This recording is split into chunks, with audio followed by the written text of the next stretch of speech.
This is Terms of Reference. I'm your host, Stephen Laddick. Ian Philp is the director of the Clean Energy Institute at Mars Discovery District in Canada, a nonprofit innovation center connecting and fostering collaboration among the communities of business, capital, technology, and social entrepreneurs.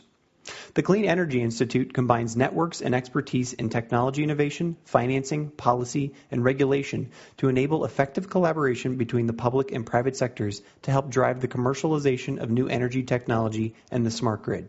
Ian is responsible for strategic planning, partnership development, and the growth of the CEI into a world-leading catalyst for smart grid collaboration.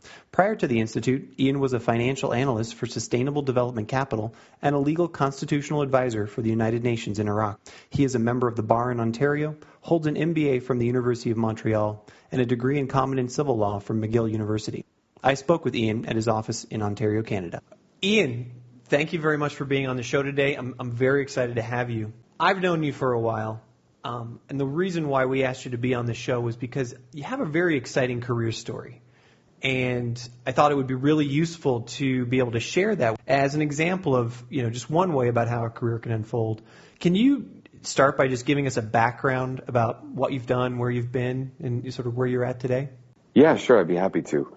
I think if I was to try and sum up my career today, it would be unpredictable because there's really no way I could have known that it would have gone the ways that it did when I was starting out. I think my first real entree into professional work was after I finished my undergraduate degree. I worked in politics for a year in Canada. So I worked in our Prime Minister's office. And that was a really good exposure to a whole bunch of things. I was doing a lot of communications work, some speech writing for him, interfacing with media, that kind of thing.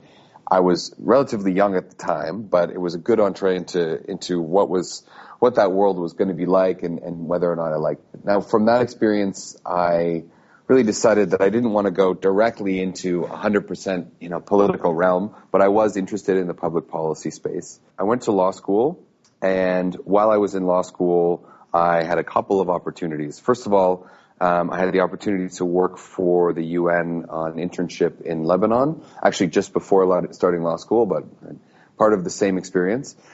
Really interesting. I then leveraged that in and went and worked for another UN agency in Yemen, also doing legal work. So a lot of this was legal advisory, helping to draft legislation, helping to inform governments about what best practices were around the world. And that led to an opportunity to go and do the same thing in Jordan and Iraq. So I spent about 2 years working in Jordan and Iraq after the Iraq War, and it ended up being that kind of work that I got back into again. So working on, again, drafting new laws or helping to draft new laws, and then helping to amend all of the Saddam era laws to remove some of the parts in there that didn't quite fit with the Iraq that the new democratically elected government was trying to form. Very interesting work, very far from where I sort of would have thought that I would have ended up, but that was, as it turned out, just the beginning. When I was working in Iraq, one of the pieces of legislation I got to work on was their oil and gas law, and I got very interested through that and through the research I did on that on energy politics, energy security, and sustainability, and realized that I think the major issue of our time is going to be dealing with an energy transition and the coupled impacts of energy scarcity and climate change, how we deal with both of those at once. So I really, at that point, decided, look, this is something I want to do professionally. I need to reorient my career in that way. And that's where the real struggle started. I finished up in Iraq in 2007. I came back to Canada. I decided I wanted to do that, but I didn't really know how to get there. I had a law degree, and I got an opportunity to work for our federal government doing international trade litigation, which was a great entree and a great break because, as it turned out, there were a couple of cases that came up that I was working on that related to renewable energy. So Ontario passed a renewable energy feed-in tariff law that was incentivizing the purchase of wind turbines and solar panels, and then it was challenged at the WTO and under NAFTA, and I got a chance to work on those cases. So a great entree into that sphere from a legal point of view. But I also realized when I was doing that going in as a lawyer, I was going to be pigeonholed as a lawyer. And a lot of the opportunities that I saw in the energy space from a legal perspective, other than at a very high level, when you're general counsel and maybe you're involved in strategic direction setting for a firm, you are going to be doing solely legal work. And I realized that my interest was broader. It was really more around trying to find larger strategic direction, trying to help companies in that space to figure out how they go forward, how they make the best product offering that they can, and how they're ultimately successful in the market. So I went back to school. I did MBA for a 12-month intensive MBA with a focus on energy and energy finance. That was really helpful in getting my head around some of the financial skills that I wanted to build up. And I turned that into an opportunity with a boutique investment bank in the UK that was focused on financing energy efficiency retrofits primarily in developing Asia. So going into factories that were very inefficient, paying for all of the retrofits that would bring them up that would make them massively more energy efficient with the savings that would come off of that energy efficiency, and then making a little bit of money on the side. So essentially fronting capital to get that return, but it was all a return based around energy efficiency. So again, a great experience, a lot of learning around how to structure relationships and structure deals on the purely financial side. And all of that came together when the position that I'm in now opened up. So when I came back to Canada after my experience in the UK, I was continuing to look for ways to engage in the market here. And the position that I'm in now, which is at Canada's largest and actually one of the world's largest innovation centers as the director of a new energy institute, is directly related to the experience that I had. The goal of the Energy Institute that I'm running is really to create public-private partnerships to open up new opportunities for the private sector in the energy space in ways that benefit not just Ontario or Canada, but also will allow them to develop products that will be competitive internationally. So it's a great fit. It's a mix of public and private, but it has a clear private focus. There's a definite need to show returns and to show business viability, but it also means you're kind of acting as a bit of an intermediary, communicating the needs of business back to policymakers and trying to show them that, in fact, there are economic development benefits for them and their constituents by looking at our energy system in a more creative way and hopefully opening opportunities for new technologies to come online. I don't know that I would have been able to do this job, though, without having gone through that very circuitous route that I just described, because all of the skills that I picked up along the way, although I didn't realize it at the time, were essential to me being able to do what I'm doing now. So, in a nutshell, that's kind of the progression that I took, and although I couldn't have predicted the outcome, I'm pretty happy with where I've ended up. That is one of the most fascinating career stories. I mean, if I were to have just interviewed you for a job, my jaw would be on the table. I applaud your sort of hindsight. You're looking backwards saying, where I am today wouldn't have been possible were it not for that circuitous route. But, I think a lot of people who listen to this are going to say, there's no way that could ever be possible for me. Those are all, you got really lucky, or you've been privileged, you had connections, whatever. How did you make the decision to do these massive career change leaps and find the gumption to do it, basically? And, what made it possible? What were the success factors for you to be able to do these transitions? Very good question. Looking at it in hindsight, it does seem kind of foolish to put yourself out into the deep blue and sort of just try and change career in a relatively large way. I think it's important. Well, first and foremost, I would say I think it's important to do it at an earlier stage in one's career. So I'm 34. I'll be 35 this year. And I knew when I started the MBA in my very early 30s, but even when I'd taken that decision, I had a long think about it, and I realized it was really now or never. I had the sense that if I got, 4 or 5 more years ensconced in law, that my skills there would be so advanced that they would be something that I would be either pigeonholed into doing, so it would be hard to change from there. And then you also get to a point where, life has other plans for you. You start having kids, you start having other responsibilities, that kind of thing. So even though it was a difficult and challenging period at times, I knew that I wanted to do it earlier rather than later in my career. And I think you can take bigger risks earlier on because ultimately you haven't built as much kind of legacy architecture, so to speak. You haven't got all of that network of relationships and your established position in an industry figured out, you're still cementing that. So if you make changes early on that you really believe are where you want to go, I think that's worthwhile. I would have far rather have done it the way that I'd done it than to have the regret. And I mean, there was a long time for which I tell the story in a way that is a nice narrative, but there was a long time for which I was having a hard time, struggling, trying to find my way to get into it. And that brings me sort of to the second thing that I would say, which is that it certainly wasn't one particular connection where I just kind of got lucky and met the right person and I was sitting next to them on a train and all of a sudden it clicked and it happened.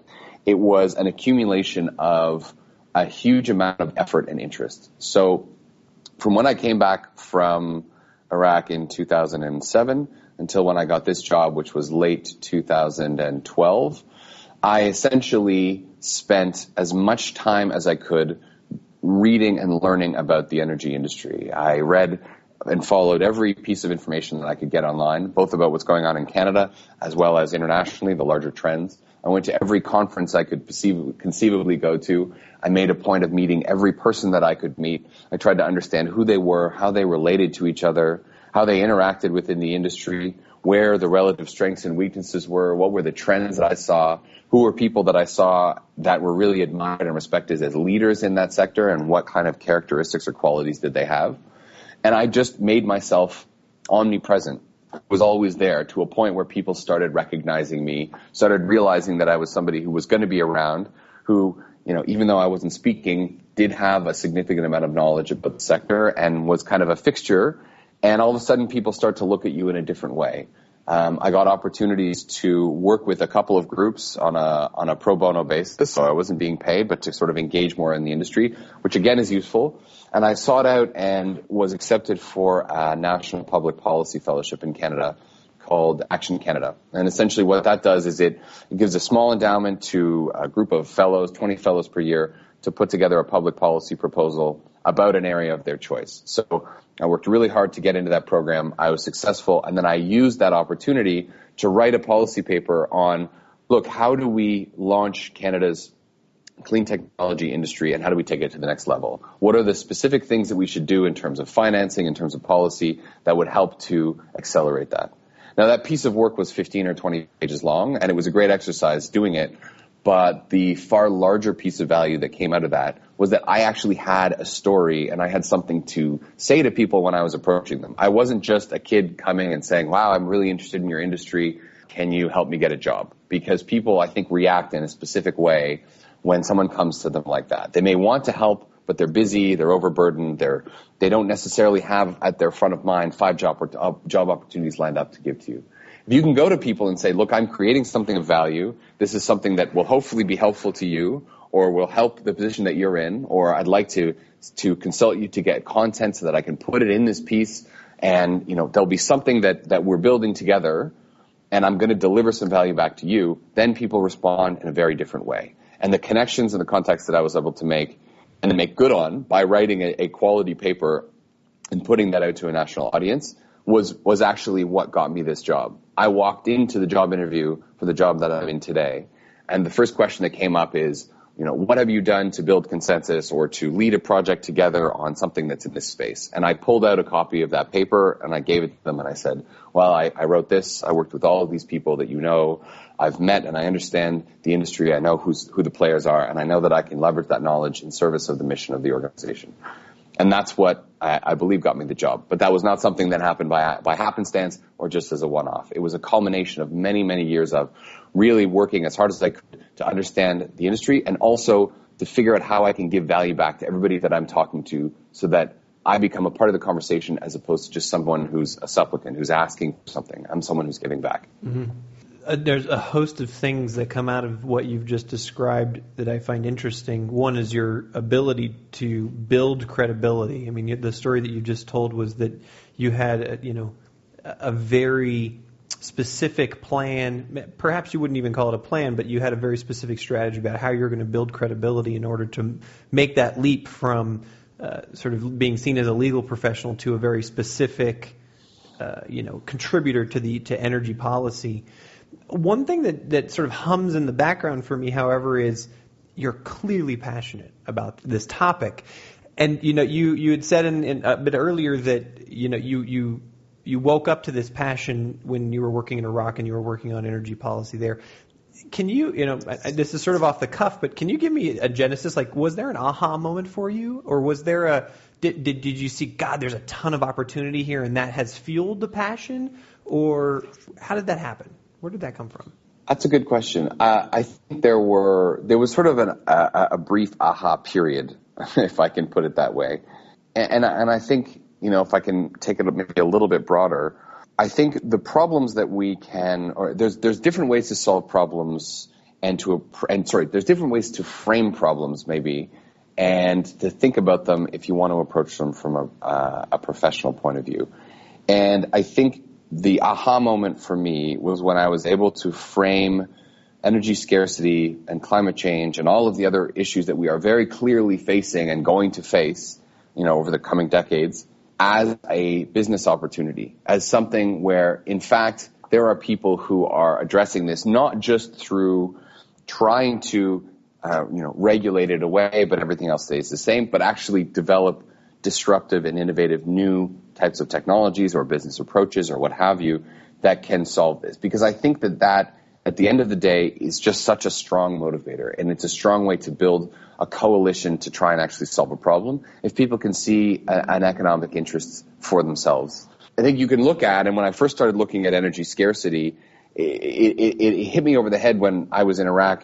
They're sitting on, over 100 billion barrels of oil, some people think, and fighting like cats and dogs, unable to get it out of the ground, unable to share from the wealth that they could all enjoy.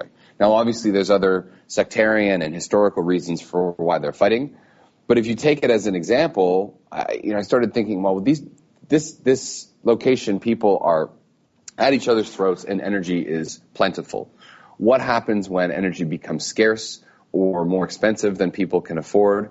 And, then they have to sort out problems. That is an even more dire and difficult situation. So trying to find technologies and approaches and solutions that will allow people to avoid going to that place and that people will realize that they need, that to me was really appealing.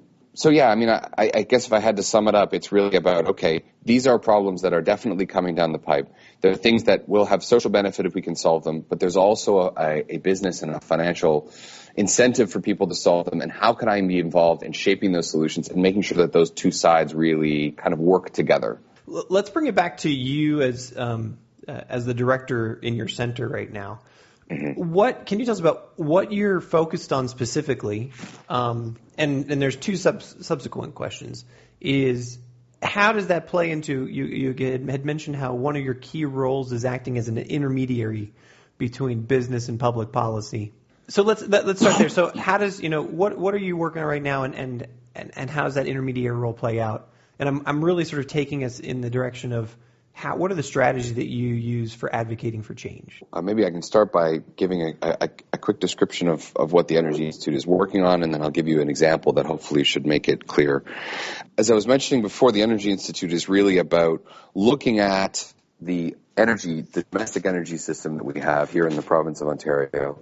To start, we're going to expand our vision to Canada, as we grow, but we're going to walk before we run. So starting out looking at the province of Ontario and saying, where are there opportunities that those two constituencies can both benefit? So you get a benefit, for the public sector, for the political leadership in terms of economic growth or jobs, helping out the economy as a whole, but also that the private sector sees an ability to benefit not just domestically, but also internationally.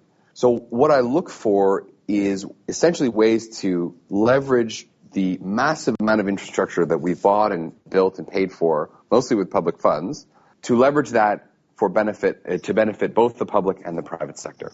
A good example of that is areas where Ontario leads the world, or is one of the preeminent jurisdictions, and has put in technologies that nobody else has.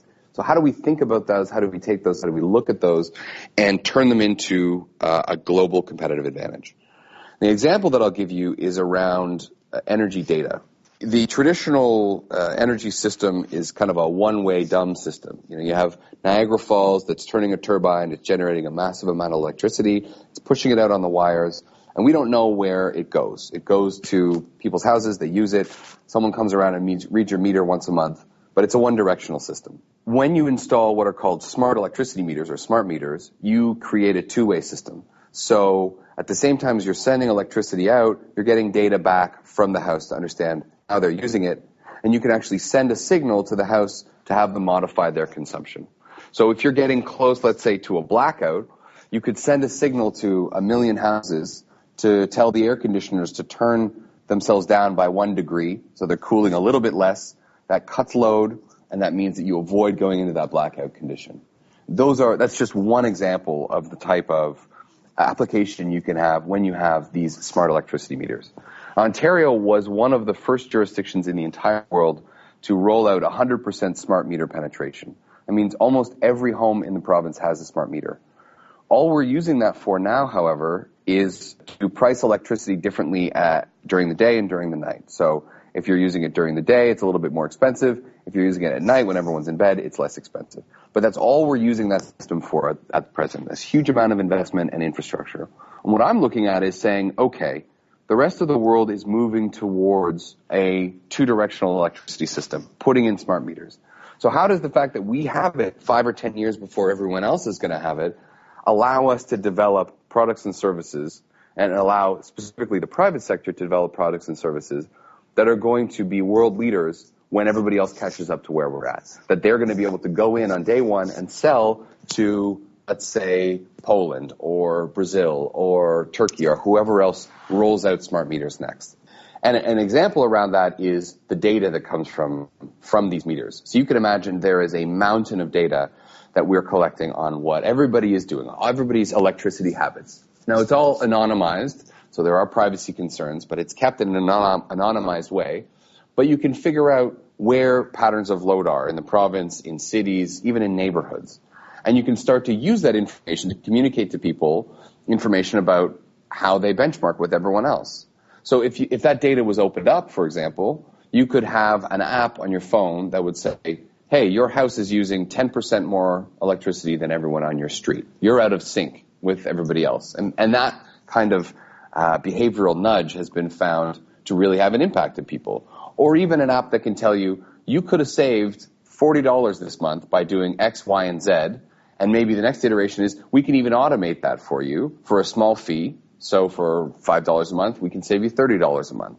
Now, those kinds of applications are, I think, and I think that the industry sees the next generation of where energy systems are going. But in order to be able to build them at home, what we need is the government to recognize that opportunity and to take some steps to open up that data so that applications companies, software companies can start to put those things together.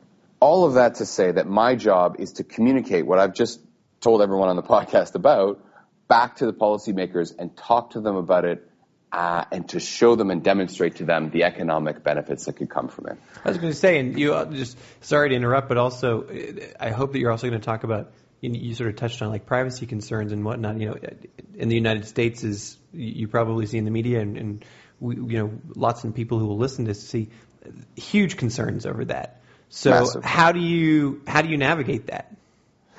We have, so luckily we have a privacy commissioner here in Ontario who is one of the world leaders in putting, essentially designing privacy into a system. It's called Privacy by Design, and our privacy commissioner has been consulted all around the world for guidance and leadership on how you do this. So there are ways to take data and break it down in a way that is granular but not down to the house level. So you can know that, okay, these 100 smart meters are coming from this neighborhood, but we can't say that this one is in Stephen's house and this one's in Ian's house, and we can't look down to that level. But we can say, okay, well, within this 5x5 block radius, this is what people are using.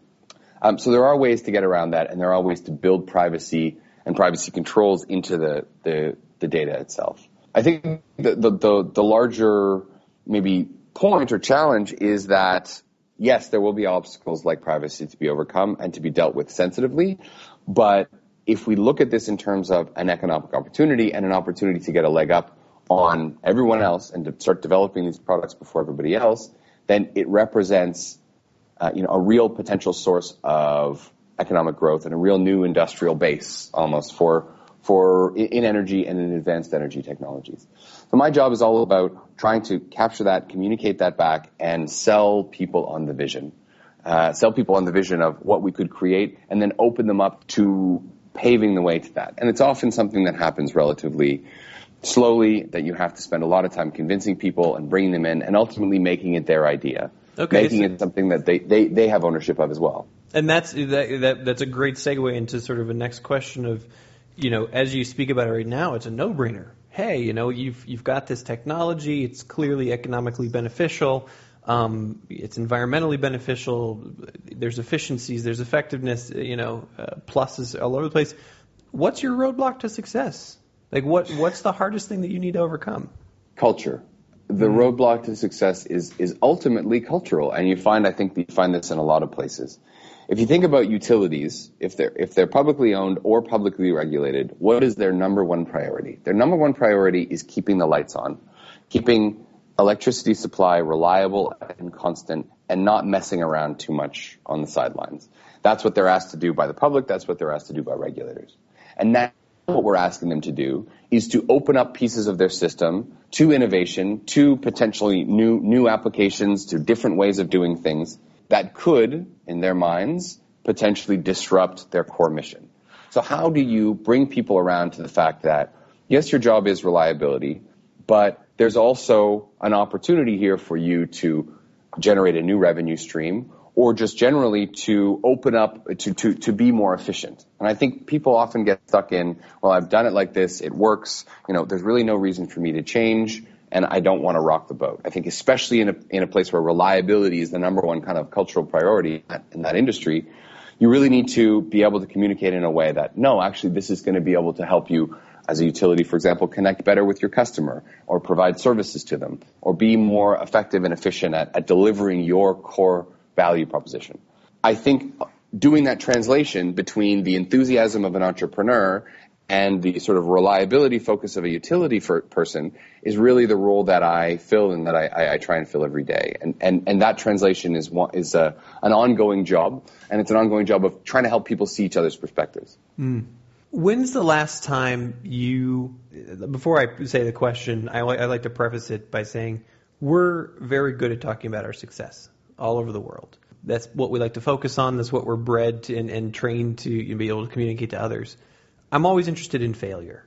Mm-hmm. You've had a fantastic run at your career. You also said there were pockets of times when you were struggling in this and that. When's the last time you failed completely? Either in your current job or last time. And what did you do to learn from it and recover? How did you use it as an opportunity? Yeah, that's a good question. I think the one that comes to mind is I applied.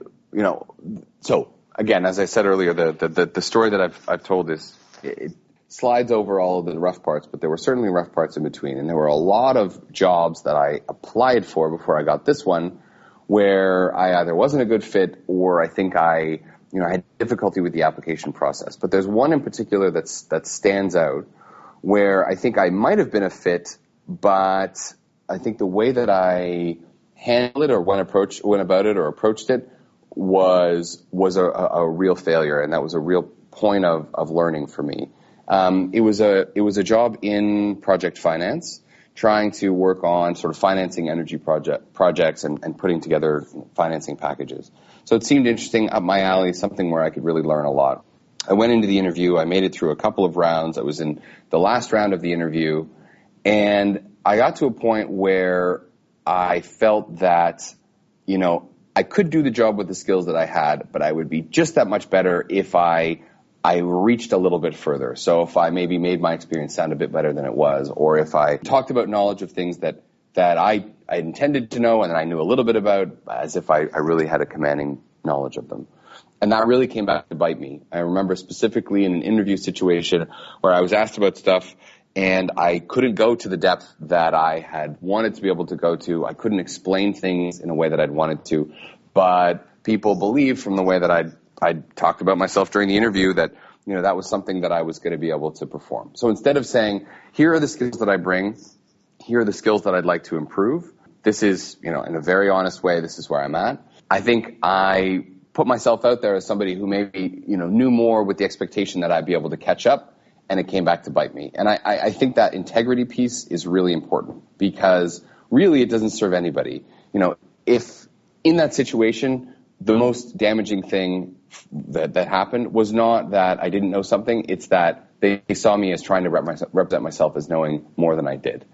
And whether or not that's the case, regardless, if somebody gets that impression of you professionally, it's game over. I think you have to be very forthright and very forthcoming about where your skills are, where your strengths are, what you know, what you want to learn, but then also what your weak points are. I think in the culture that we have, there's really often a pressure to minimize that, to just not say, I'm not very good at this, or this is something that I want to improve on, because somehow it'll be perceived as weakness. Whereas I would say, I think it's far worse to not be honest and forthright with people that you're going to be working with, because ultimately that'll come back and bite you.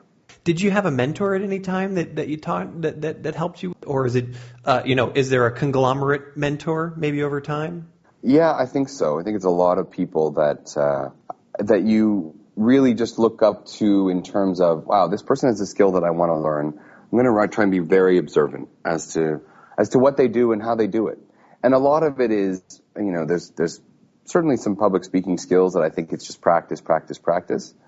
But a lot of the effective managerial skills that I see and that I'm starting to learn and learning even more in my role now are more about almost what you don't say. Listening, understanding nuances, trying to figure out, where people are coming from, what they really respond to, what gets them out of bed in the morning, what they respond negatively to, and putting all that together and kind of having a picture in your head, a very complete, almost emotional picture of the people you work for, the people you work with, and then understanding how they're going to react and interact with each other.